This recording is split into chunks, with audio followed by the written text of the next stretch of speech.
Raffl a storiau eraill. Raffl yn gyfres o storiau am Selwyn Sandals Evans sy'n cyflwyno gwobrau wythnosol i enillwyr amryliw Raffl y Bowling Green. Cyfres arall am anturiaethau Honna McShane a storiau am Trixie Bevan a'i ffrind Moelwyn Paganwtsi wrth i Trixie ddod i delerau hefo cansar. A mi ddarllenau un o storiau Raffl.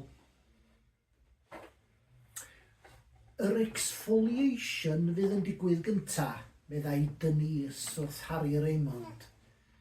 Denise hefo'i eyelashes fel dwy gribyn wrth ochrau gilydd. Ei chroen yn frawn fel y tu mewn i jar o instant coffee. Harry Raymond y dywedwyd wrtho gan Selwyn Sandals Evans.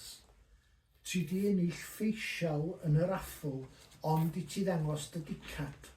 Fel y tu mewn i jar o instant coffee. Harry Raymond y dywedwyd wrtho gan Selwyn Sandals Evans. Ti di ennill ffeisial yn y Raffl, ond i ti ddangos dy dicad. Dwi wedi cael gair efo'r comiti yn y Bowling Green, a ma'n iawn i chdi roid o i Annie Maud. Meddyliodd Harry Raymond am y peth am ychydig eiliadau cyn dweud, "No, mi gymerai o'n hun." Tynnu'r croen marw mae hynna'n i feddwl, meddai Denise.